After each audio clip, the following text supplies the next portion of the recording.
ఓం శ్రీగురుభ్యో నమః. హరి ఓం. జగతం పితరం వందే పార్వతీ పరమేశ్వరం. ఆపదామపహర్తారం ధాతారం సర్వసంపదాం లోకాభిరామం శ్రీరామం భూయో భూయో నమామ్యహం. సర్వమంగళమాంగళ్యే శివే సర్వార్థసాధకే శరణ్యే త్ర్యంబకే దేవి నారాయణీ నమోస్తుతే. ఆగస్టు నెలలో ద్వాదశ రాశుల వారికి మేషం నుంచి ప్రారంభం చేసుకుని మీనరాశి వరకు కూడా ఏ విధమైనటువంటి ఇబ్బందులు కలుగుతాయి, ఏ విధంగా ఆర్థికంగా నిలబడగలుగుతాం, ఏ విధంగా అనారోగ్యం నుంచి మనం బయటపడే అవకాశాలు కలుగుతున్నాయి, విదేశాలకు వెళ్ళాలంటే ఏమి చేసుకోవాలి, ఈ నెలలో మనకి కలిసి రావాలి అంటే కనుక ఏ దేవతామూర్తిని ఆరాధన చేయాలి, అదేవిధంగా ఏ రోజు ఉపవాసం ఉంటే మనకి కలిసి వస్తుంది, మనం స్థిరాస్తులు ఎప్పుడు కొనుగోలు చేసుకునేటువంటి అవకాశం ఉంది, ఈ నెలలో నాకంటూ ఒక మంచి సమయం వస్తుందా అని ఎదురు చూస్తున్న వారికి ఆ మంచి సమయం ఎప్పుడు వస్తుంది అనేటువంటి పూర్తి విషయాలు, ఒకవేళ ఇబ్బందులు కలుగుతున్న వారికి ఆ ఇబ్బంది నుంచి ఈ నెలలో గట్టెక్కాలి అంటే కనుక ఏ విధమైనటువంటి చర్యలు వారు పాటించాలి అనేటువంటి విషయాలు ఈశ్వరానుగ్రహంతో పంచాంగకర్తలు లిఖించిన విధానాన్ని ఆధారం చేసుకుని నా తల్లిదండ్రుల యొక్క అనుగ్రహంతో మనస్ఫూర్తిగా యథాశక్తానుసారం మీకు ఈ ఆగస్టు నెలలో జరిగేటువంటి విషయాలన్నింటినీ కూడా క్షుప్తంగా వివరించడం జరుగుతుంది. ఇవి కేవలము గోచార రీత్యా మాత్రమే పరిగణలోకి తీసుకోవడం తప్ప వ్యక్తిగతంగా జాతకాన్ని పరిగణలోకి తీసుకోవడానికి పనికిరాదు. మీరు వ్యక్తిగతంగా మీ జాతకంలో జరుగుతున్న మార్పులు తెలుసుకోవాలి అంటే కనుక కింద స్క్రోల్ అవుతున్న నెంబర్ను సంప్రదించండి. వ్యక్తిగతంగా మీ యొక్క జాతక వ్యవస్థ తెలుస్తుంది. గోచార రీత్యా మేషం నుంచి మీనరాశి వరకు కూడా జరిగేటువంటి విషయాలన్నీ కూడా మీకు క్షుప్తంగా ఆగస్టు నెలలో జరిగే విషయాన్ని తెలియజేయడం జరుగుతుంది. ఆగస్టు నెలలో మేషరాశి వారి యొక్క గోచార రీత్యా ఫలితాలు ఏ విధంగా ఉన్నాయో చూద్దాం. ముందుగా ఆగస్టు నెలలో మేషరాశి వారికి ఏనాటి శని ప్రభావం, అందులోనూ శని ద్వాదశయుక్తంలో నీచంలో చూడటం వల్ల అనుకున్నటువంటి పనులు కాస్త ఆలస్యమయ్యేటువంటి వ్యవస్థ ఆగస్టు నెలలో నడుస్తుంది. అంతేకాకుండా ఆగస్టు నెలలో ఈ మేషరాశిలో ఎవరైతే జనించారో వారికి కాస్త అసంతృప్తి అనేటువంటి ఎక్కువ అవుతూ ఉంటుంది. అరే నేను ఎంత కష్టపడుతున్నా నాకు సరైన ఫలితం రావడం లేదు, ఎందుకని నేను కష్టపడాల్సిన అవసరం ఏముంది అనేటువంటి ఒక ద్వంద్వ వైఖరిని ఏర్పరచుకుంటూ ఉంటారు. అలా కాకుండా ఈ యొక్క మేషరాశిలో వారు రాజకీయ నాయకులు ఎవరైతే ఉంటారో వారు ఏ విధమైనంత శ్రమ పడుతున్నా సరే నేను ఎంత కష్టపడుతున్నా కేడర్ నన్ను గుర్తించట్లేదే అనేటువంటి మానసిక ఆందోళన అనేటువంటి ఎక్కువ అవుతుంది. విద్యార్థులకు జ్ఞాపశక్తి పెరగడం, దీనివల్ల మీరు అనుకున్నటువంటి రంగంలోకి స్థిరత్వం ఏర్పరచుకోవడం, మీ కల్చరల్ యాక్టివిటీస్లో కూడా ఎక్కువగా పాల్పంచుకోవడం అనేటువంటిది ఆగస్టు నెల 3వ తారీఖు నుంచి 11వ తారీఖు వరకు జరుగుతూ ఉంటుంది.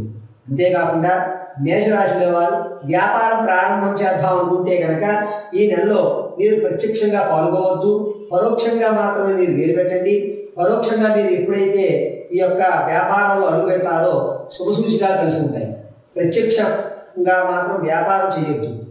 ఆరోగ్యం విషయంలో ఈ నరాలకు సంబంధించి ఇబ్బందులు అనేటువంటి అధికమవుతూ ఉంటాయి. నరాలు లాగడం లేదా ఏదన్నా ప్రమాదాలు జరిగినప్పుడు నర వ్యవస్థ చిట్లం అనేటువంటి జరుగుతూ ఉంటుంది. ఎవరైతే స్టాక్ మార్కెట్లో మీరు పెట్టుబడి పెడదాం అనుకుంటున్నారో మేషరాశి వారు ఆగస్టు 9వ తారీఖు నుంచి 20వ తారీఖు మధ్యలో పెట్టుకోండి. మీ ధనానికి ఎటువంటి ఇబ్బందులు కలగకుండా, నష్టము రాకుండా, అటు లాభం లేకుండా ధనం స్థిరత్వంగా ఏర్పడుతుంది.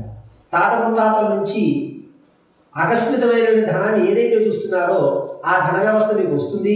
కాకపోతే కాస్త చికాకుల్లో దాన్ని మీరు అందిపుచ్చుకోవడం జరుగుతుంది. మేషరాశిలో వారు సినీ, కళా పరిశ్రమలు, సాంగీత్యము, సాహిత్యాల్లో ఎవరైతే రంగాల్లో ఉన్నారో వారికి అంత ఊరటగా లభించట్లేదు. ఇంకాస్త శ్రమ పెడితే కనుక నువ్వు అనుకున్న పనులు జరుగుతాయి అని మిమ్మల్ని ప్రోత్సహించే వాళ్ళే ఎక్కువగా ఉంటారు. మేషరాశి వారు ఈ నెలలో విలువైనటువంటి వస్తువులు పోగొట్టుకునేటువంటి అవకాశం ఎక్కువ లభిస్తుంది. ఆగస్టు 19వ తారీఖు నుంచి 28వ తారీఖు మధ్యలో మీరు మీ విలువైన వస్తువుల పట్ల జాగ్రత్త వహించి ఏ వస్తువుని ఎక్కడ పెడుతున్నారో ఒక డైరీలో రాసుకుని పెట్టుకోవడం చాలా మంచిది. అంతేకాకుండా మేషరాశి వారు ఎవరైతే వ్యవసాయదారులు ఉన్నారో ఈ మొదటి 2 వారాలు కూడా అంత యోగదాయకంగా లేదు.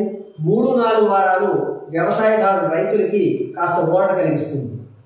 మేషరాశిలో ఉన్నటువంటి ఆడవారి విషయానికి వస్తే సంతానం కలగాలి అనేటువంటి కోరికతో ఉన్నటువంటి వారికి ఈ నెలంతా కూడా నిరుత్సాహమే కలుగుతుంది. ఎవరైతే ప్రసవానికి ఉన్నారో పుత్ర సంతానాన్ని కలిగేటువంటి అధికారం ఎక్కువ లభిస్తుంది. వివాహం కోసం చూస్తున్న వారికి దూర ప్రాంతాల నుంచి సంబంధాలు వచ్చి మీకు ఆ సంబంధాలు సరే మనకి ఇది నచ్చుతుంది అని ఒక మాట తీరికైతే వస్తూ ఉంటారు. అంతేకాకుండా ఆడవారు విందు వినోదాల్లో పాల్గొనడం, మీ మాట కాస్త ఉన్నతమైన స్థాయికి రావడం జరుగుతుంది. ఆడవారు విలువైనటువంటి బంగారు ఆభరణాలు ఎక్కడ పెడుతున్నారో జాగ్రత్తగా చూసుకోండి. ఈ నెలలో బంగారు ఆభరణాన్ని పోగొట్టుకునే అవకాశం లభిస్తుంది. పైగా మీ తాత ముత్తాతల నుంచి లభించేటువంటి ఆస్తి ఏదైతే ఉందో దాన్ని మీ పేరు మీద ఖచ్చితంగా పెట్టకండి. ఎవరి పేరు మీద బిరామీ పెట్టుకోండి. దీనివల్ల మీకు వచ్చిన ఆకస్మిక ధనం మీ వద్ద ఉండే అవకాశం ఉంటుంది. మీ పేరు మీద ఉంటే మాత్రం దాన్ని మళ్ళా మీరు తిరిగి అమ్మేసుకునేటువంటి అవకాశాలే ఎక్కువగా లభిస్తున్నాయి. ఇక మేషరాశిలో ఉన్నటువంటి వారు ఆరోగ్యం విషయంలో నరాలకు సంబంధించి చాలా ఇబ్బందులు అవుతుంటాయి. నడిచేటప్పుడు వాహనం మీద మీరు వెళ్ళేటప్పుడు కూడా చాలా జాగ్రత్తగా ఉండండి. మీరు అడుగు వేస్తున్న ప్రతిసారి కూడా ఆచితూచి అడుగు వేసుకోండి. కాలు జారి నరాలు ఒకదాని మీద ఒకరు ఎక్కడం లేదా నరాలు చిట్టడం అనేటువంటిది జరుగుతూ ఉంటుంది. మేషరాశిలో ఉన్నటువంటి వారు విదేశాలు వెళ్ళాలి అని అనుకుంటే కనుక ఆగస్టు 12వ తారీఖు నుంచి 20వ తారీఖు వరకు మంచి అవకాశం లభిస్తూ ఉంటుంది. ఆ సమయంలో మీరు విదేశాలకు శ్రీకారం చుట్టండి. అనూహ్యంగా అనుకోకుండా మీకు ఆ అవకాశాలన్నీ కూడా పాజిటివ్ వైబ్రేషన్ వచ్చే అవకాశం ఎక్కువ లభిస్తూ ఉంటుంది. అయితే మేషరాశి వారు ఈ నెలలో మీ యొక్క సమస్యల నుంచి పరిష్కారం కావాలి అనుకుంటే కనుక కింద ఉన్న నెంబర్ని సంప్రదించండి. గోచార రీత్యా అయితే కనుక సమాధానం చెప్తామని జాగ్రత్తగా వినండి. గోచార రీత్యా మేషరాశి వారు ఆర్థికంగా కానీ ఆరోగ్యంగా కానీ స్థిరపడాలి అంటే ప్రతి నిత్యము పరమశివారాధన చేసుకుని మీ ఇంట్లో ఉన్నటువంటి శివుని యొక్క ప్రతిమ కానీ ఫోటో ముందు కానీ కొబ్బరి ముందు దీపం పెట్టండి. సాయం సంధ్య వేళ 5 గంటల నుంచి 6:42 మధ్యలో శివాలయం చుట్టూ ప్రదక్షిణ చేసి శివాలయ దర్శనం గావించండి. ప్రతిరోజు కూడా విభూతి ధారణ అడ్డంగా చేసి మధ్యలో చందనాన్ని ధరించండి. దీనివల్ల మీకు పరమశివుడు ఆరోగ్యాన్ని ఆర్థికంగా పడేటువంటి శ్రమని తగ్గిస్తాడు. అంతేకాకుండా మేషరాశి వారు ఈ నెలంతా కూడా ఓం శ్రీ మహారుద్రాయ నమః అనేటువంటి మహామంత్రాన్ని నిత్యము పఠించుకోండి. సర్వము పరమేశ్వర అనుగ్రహం కలుగుతుంది. 21వ తారీఖు గురువారం రోజు మాస శివరాత్రి. ఎప్పటి నుంచో అనారోగ్య పాలవుతూ ఇంట్లో ఆరోగ్య సమస్యలు ఎక్కువగా ఉన్నా చికాకులుగా అనిపిస్తున్నా రుద్రాభిషేకం చేసుకోవడానికి గురువారం మాస శివరాత్రి మహోన్నతమైనటువంటి సమయంగా చెప్పచ్చు. ఇక 27వ తారీఖున అగ్రతాంబూలాధిపతి గణపతి నవరాత్రులు ప్రారంభం. చవితి 27వ తారీఖున ఉదయం 1:58 వరకే ఉంటుంది. గణపతి పూజ కానీ మండపాల మీద పూజ కానీ చేసేటువంటి వారు ఉదయమే గణపతి పూజ పూర్తి చేయాలి. సాయంత్రం చవితి లేదు. ఈ విషయాన్ని గుర్తుపెట్టుకోండి. గణపతి నవరాత్రులు మధ్యాహ్నం 2 గంటల వరకే.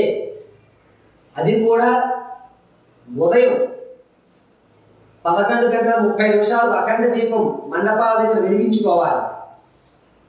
12:30 లోపు పూజ పూర్తి చేయడం అనేటువంటిది ఉత్తమం. ఇక 29వ తారీఖు శుక్రవారం ఆ రోజు సూర్య షష్ఠి అనేటువంటిది ఏర్పడుతోంది. షష్ఠి తిథి. ఎన్నాళ్ళ నుంచో సంతానం లేక ఇబ్బందులు పడుతున్నవారు, అపార్షన్ అయ్యి శిశువు గర్భంలోనే మరణిస్తున్నటువంటి వారు ఏదన్నా నాగమ్మవారి దేవాలయంలో 29వ తారీఖున సర్పయాగం చేయడం చాలా మంచిది. ఇలా చేయడం వల్ల సర్పదోష నివృత్తి జరుగుతుంది. మంగళం. 4 నిమిషాలు వచ్చింది. ఇంకొక 4 నిమిషాలు. అయితే ఈ యొక్క ఆగస్టు నెలలో విశిష్టమైన రోజులు మీకు తెలియజేయడం జరిగింది. అందులోనూ ఏ సమయంలో మనం రక్షాబంధన చేసుకోవాలి, గణపతి ఆరాధన అనేది చవితి బుధవారం రోజు రావడం, 27వ తారీఖు సంఖ్యాశాస్త్ర పరంగా చూసిన 7, 2, 9, ఆ 9వ సంఖ్యకి బుధవారం రావడం, అందులోనూ చవితి మధ్యాహ్నం 2 గంటల వరకే ఉండడం అనేటువంటిది గుర్తుపెట్టుకోండి. మండపాల మీద పూజ అనేటువంటిది 2 గంటల్లోపు పూర్తి చేయాలి. కనీసం అఖండ దీపమైనా సరే ఆ రోజు 11:30 లోపు మీరు వెలిగించుకునే ఏర్పాటు చేసుకోండి.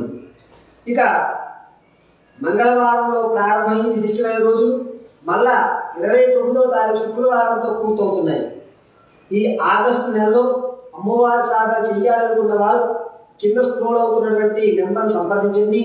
అమ్మవారి ఉపాసన కానీ లేదా మీ యొక్క జాతకంలో ఉన్నటువంటి దోషాలు కానీ పరిశీలన చేసి తగు పరిష్కారం ఇవ్వడం జరుగుతుంది. సంతానం కోసం ఎన్నో ఏళ్ళగా ఎదురు చూస్తున్న వారికి ఆగస్టు నెలలో శుక్రవారం రోజున గౌరీ కటాక్షంతో సూర్య షష్ఠి ఏర్పడుతోంది. ఆ రోజు సర్పదోషం ఉన్నవారు కానీ శిశువు జనించాలి అని తహతహలాడుతున్న వారు ఆ యొక్క దోషభూయితాన్ని పూర్తి చేసుకోవడానికి అద్భుతమైనటువంటి అవకాశం. ఎవరైతే రక్షాబంధన్ 9వ తారీఖు జరిగేటువంటి పౌర్ణమి రోజు ఉదయం 9:45 నుంచి 11:20 లోపు మీ సోదరుడికి లేదా మీ తమ్ముడికి మీకు కావలసిన వారికి రక్షణని కట్టడం వల్ల పరిపూర్ణ ఆరోగ్యంతో ప్రమాదాలు పక్కకి జరిగి వారు ఎల్లవేళలా కూడా ఈశ్వర అనుగ్రహంతో ఆయురారోగ్యాలతో అభివృద్ధి చెందేటువంటి వ్యవస్థ ఏర్పడుతుంది. ఇక వరలక్ష్మీ వ్రతం ఏ విధంగా జరుపుకోవాలి, కలశాన్ని ఏ విధంగా మనం ఏర్పాటు చేసుకోవాలి, అసలు కలశాన్ని నీళ్లు పోయాలా, దాంట్లో బియ్యం ఉంచుకోవాలనే సందేహాలు, కలశాన్ని తయారు చేయాలంటే ఆ యొక్క బ్లౌజ్ పీస్ని అంటే జాకెట్ ముక్కని రవికల బట్టని ఏ విధంగా దాన్ని మనం మడత పెట్టాలి, ఇలా మడత పెట్టిన తర్వాత అలంకరణ ఏ విధంగా చేసుకోవాలి, ఇంట్లో మనం ఉన్న బంగారం బ్యాంకులోనే ఉంటుంది గురువుగారు, ఆ బ్యాంకులో ఉన్నటువంటి బంగారం అప్పు తీరి మన ఇంటికి వచ్చే మార్గాలు ఏ విధంగా వరలక్ష్మీ వ్రతం రోజు మనం చేసుకుంటే ఆ బంగారం అలా తిరిగి మన ఇంటికి వస్తుంది, అప్పులు ఏ విధంగా తీరి మనం ప్రశాంతంగా అమ్మయ్య అప్పు లేదు నాయన ఈ నెలలో నా అప్పులన్నీ పూర్తయ్యాయి అనేటువంటి మాట మీకు ఎప్పుడు లభిస్తుంది అనేటువంటివి మరొక వీడియోలో మీకు వివరంగా వరలక్ష్మీ వ్రతం గురించి కేవలం వరలక్ష్మీదేవి వ్రతం గురించి వివరించడం జరుగుతుంది.